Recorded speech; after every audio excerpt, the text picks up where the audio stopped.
It takes a village to raise a child. All children should have multiple adults present who help ensure that proper mental and physical development take place. A vital stage in that development is the completion of their education. The adults who aid the children in this process can include parents, teachers, mentors, counselors, and administrators. Oftentimes, however, children fail to complete their education and drop out of school.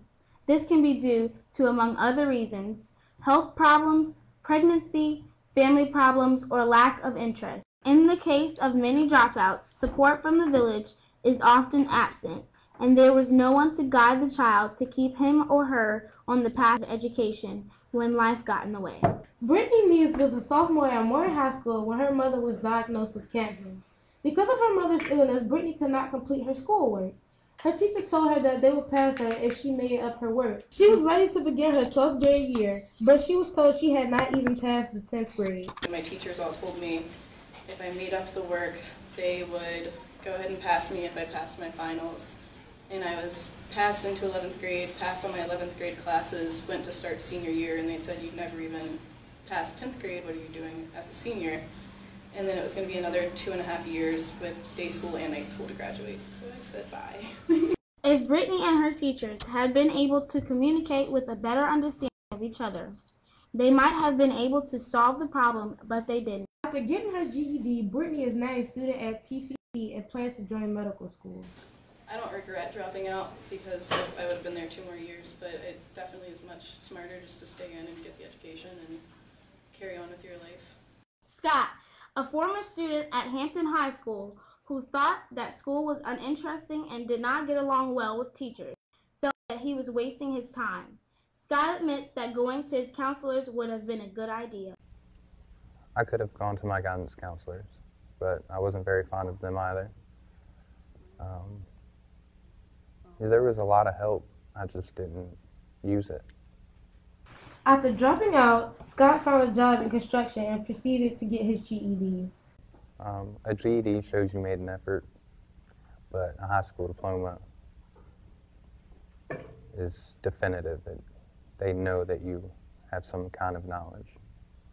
Scott now works for an electric company, but admits it was very hard to find a good job without a high school diploma. No one thinks you possess the skills that you would need in any job. Jerome was in the 12th grade when he dropped out of high school to get a job so that he could support his younger brother. I felt like it was something that I had to do at the time because I wanted him, if I couldn't finish, I wanted at least for him to finish. The urgency of the situation I was in and the job presenting itself at the time that I found me and my brother in the situation was, I just felt like it was better that I go ahead and do what I had to do to at least make sure that he could continue to get the education that I felt like maybe he needed. Jerome didn't ask any of his teachers or counselors for help, and he realizes now if he had done so, they could have helped him. Jerome now works at a shipyard as a mechanic, where he acts as a mentor to the younger people who are in situations similar to what he has experienced. I coach. I try to lead other kids. I try to lead by example today. I try to talk to my kids. I go to plays. I go to anything I can go for the kids that I coach to keep them focused. I try to do anything that I can where kids don't fall in situations that I fall in.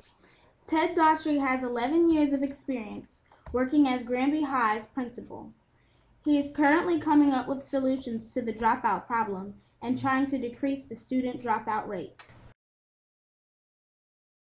We constantly monitor students that we know are in danger of dropping out, and we are able to use our dedication database, which basically identifies potential dropouts when they come to us in the 9th grade. For struggling seniors, counseling is provided. Daughtry has proposed a number of possible solutions, and he has met with some measure of success. The dropout rate has decreased 8% in the past year. The graduation rate is now at 82% for 2012. Daughtry's program addresses problems that Brittany, Scott, and Jerome have faced by contacting the parents and the counselors of at-risk students A support system can be set up that will help put the at-risk student on the right track.